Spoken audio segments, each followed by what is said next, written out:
Hi class, it is student. Now questions number 10. हाम्रो questions number 9 complete भइसक्यो. हाम्रो questions number 10 आज. Prove that the point 6, 8, 3, 7, -2, -2 and 1, -1 are the vertices of parallelogram. Parallelogram को यो vertixहरू छ कि छैन त्यो हामीलाई के त प्रुभ गर्नलाई भनेको छ. सो म यसलाई गर्न गइरहेको छु. प्रश्न नम्बर 10 A. प्रश्न नम्बर 10A solution. प्रश्न number 10A solution. Let a point A कति छ त हाम्रो 6, 8 त्यस्तै B 3, 7 C -2, 2 and D 1, -1 are the vertices of vertices vertex of parallelogram parallelogram parallelogram. Now हामीले AB को निकाल्दियो. now for side AB equal to हाम्रो formula के हुन्छ त x2 - x1 of whole square plus y2 - y1 of whole square. हाम्रो x2 अब A र B मा x2 कति हुन्छ त 3, x1 कति हुन्छ त 6 को स्क्वायर प्लस y2 भनेको 7 माइनस y1 भनेको 8 को स्क्वायर. 3 बाट 6 घट्छ त 3 को स्क्वायर. 7 बाट 8 घट्छ 1 को square.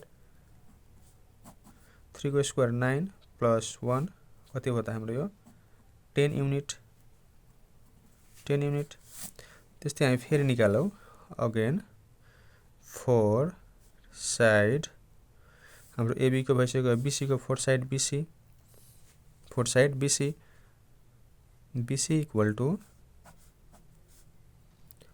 x2 - x1 of whole square plus y2 - y1 of whole square. x2 यसमा हाम्रो x2 भनेको कति हुन्छ त ल B र C मा x2 भनेको -2 माइनस x1 भनेको हाम्रो 3 को स्क्वायर प्लस y2 भनेको हाम्रो कति त -2 अनि y1 भनेको हाम्रो के त 7 को स्क्वायर. हाम्रो -2 -3 -5 को स्क्वायर प्लस -2 -7 -9 को स्क्वायर कति भयो त 25 प्लस 81 हाम्रो कति भयो त जोड त ल 8 2 10 106 युनिट. 106 युनिट भयो. कसको त हाम्रो BC को AB को यो भयो BC को यो भयो. अब हामी निकाल्यौ के त C र D को. फोर साइड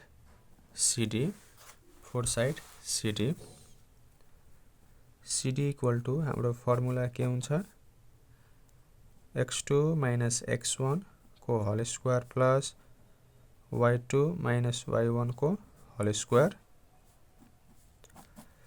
अब C र D मा x2 भनेको त 1 माइनस x1 भनेको -2 को स्क्वायर प्लस y2 भनेको हाम्रो -1 अनि y1 भनेको -2 स्क्वायर माइनस प्लस 2 र 1 3 को स्क्वायर प्लस हाम्रो कति त यो माइनस प्लस र 1 बाट 2 घट्छ भने कति हुन्छ त 1 को स्क्वायर. 3 को square 9 plus 1 10 unit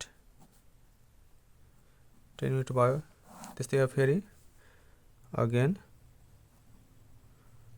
again for side हाम्रो AB को भयो त्यसपछि BC को भयो त्यसपछि C र D को भयो के त A र D को. Again for side AD AD equal to हाम्रो फर्मुला त्यही हो x2 minus x1 of whole square plus y2 minus y1 of whole square। अब x2 हाम्रो x2 कति हुन्छ त a र d मा a र d मा x2 भनेको 1 minus x1 भनेको 6 को स्क्वायर प्लस y2 भनेको हाम्रो -1 अनि y1 भनेको हाम्रो 8 minus 8 को स्क्वायर। त्यस्तै हाम्रो 1 बाट 6 घट्छ -5 को स्क्वायर प्लस अनि हाम्रो -1 minus 8 minus 9 को स्क्वायर 25 plus 81 इक्वल टू हाम्रो कति हुन्छ त ल 106 युनिट। अब हेर्नुस् त ल हाम्रो प्यारालेलोग्राममा के हुन्छ त अपोजिट साइडहरु इक्वल हुन्छ। जस्तै यहाँ फिगर बनाएर तपाईलाई देखाउँछु। मानौ यो भयो, यो प्यारालेलोग्राम भयो, यो प्यारालेलोग्राम भयो, यो मानौ ए बी सी डी हैन, ए बी सी डी। अब मानौ त यहाँ एबी को कति छ त एबी को 10 युनिट छ, एबी को 10 युनिट 10। त्यस्तै बीसी बी र सी को कति छ त 106 युनिट। त्यस्तै सीडी डी को कति छ त 10 रुट अन्डर पनि छ है 10। त्यस्तै एडी को कति छ त 106 हेर्नु त इक्वल छ। यो बराबर यो भयो, यो बराबर यो भयो। एबी बराबर सीडी हैन, हाम्रो एबी बराबर सीडी 10 त्यस्तै हाम्रो बीसी बराबर एडी 106। त्यही भएर प्यारालेलोग्राममा के हुन्छ, यसको अपोजिट यो भयो, यसको अपोजिट यो भयो। त्यसले गर्दाखेरि हाम्रो प्यारालेलोग्राममा के हुन्छ त अपोजिट साइड्सहरु इक्वल हुन्छ। सो लेखौ हेन्स अब के भनेको छ vertex of the point hence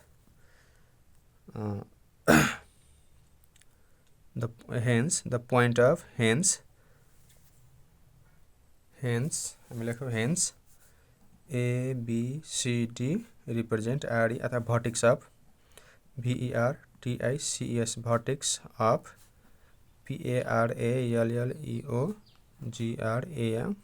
parallelogram parallelogram ABCD is a vertex of parallelogram। अथवा तपाईले के त यसरी देखाउन पनि सक्नुहुन्छ ल AB इक्वल टु AB सँग कुन इक्वल टु त CD त्यस्तै BC सँग इक्वल कुन हो त AD यसरी देखाउन पनि भयो है।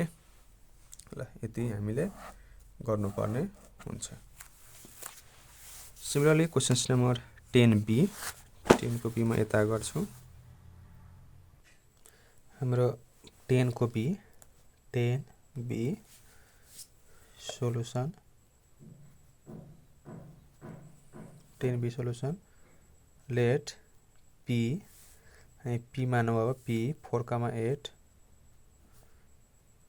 Q 0,2 PQR 3,0 and S PQRS 7,6 are the vertex vertices vertex of parallelogram parallelogram parallelogram। Now for side PQ equal to our formula x2 minus x1 of whole square plus y2 minus y1 of whole square। x2 हाम्रो x2 कति हुन्छ त 0 x1 4 को square plus y2 भनेको हाम्रो कति त 2 y1 कति त 8 को स्क्वायर कति त हाम्रो -4 को स्क्वायर र हाम्रो कति त -6 को स्क्वायर हाम्रो कति हुन्छ त 16 प्लस 36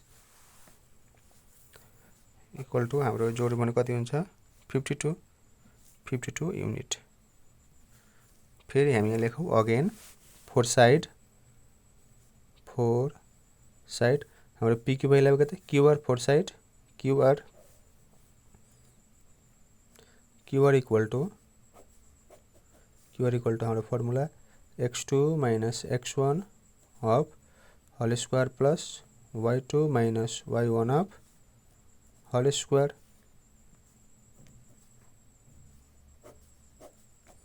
x2 भनेको चाहिँ हाम्रो 3 x1 भनेको हाम्रो 0 को स्क्वायर प्लस y2 भनेको हाम्रो कति त हाम्रो PQ QR 0 अनि y1 कति त हाम्रो 2 y1 हाम्रो कति त हाम्रो y2 Q र R मा हाम्रो x2 3 0 अनि यो 0 2 को स्क्वायर हाम्रो कति हुन्छ 3 को स्क्वायर प्लस माइनस 2 को स्क्वायर कति भयो त 9 plus 4 under route 13 unit.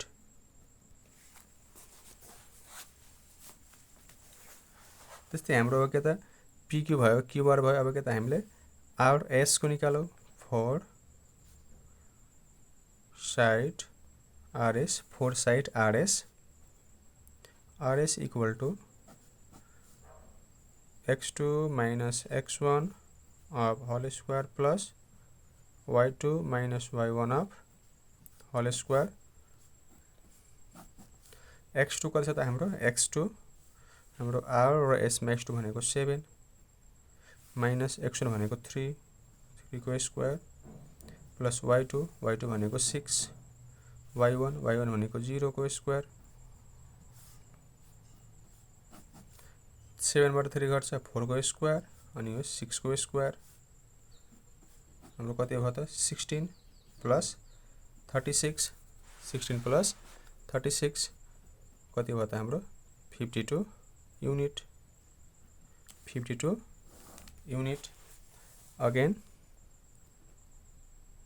Again for side. अब के त हाम्रो P र S को निकालो PS इक्वल टू हाम्रो formula x2 minus x1 of whole square plus y2 minus y1 of whole square। अब x2 भनेको हाम्रो कति छ त x2 भनेको हाम्रो 7 र x1 भनेको हाम्रो 4 को स्क्वायर प्लस y2 भनेको हाम्रो कति छ 6 माइनस y1 भनेको हाम्रो कति त 8 को स्क्वायर। अब हामीले यहाँ त्यो गरौँ कति त 7 बाट 4 घट्छ 3 को स्क्वायर प्लस 6 बाट 8 घट्छ माइनस 2 को स्क्वायर 9 प्लस 4 13 युनिट। अब हेर्नुस् त हाम्रो योसँग यो इक्वल भयो हैन त हामीले लेखौ त सो देयरफोर PQ बराबर RS त्यस्तै हाम्रो QR बराबर PS hence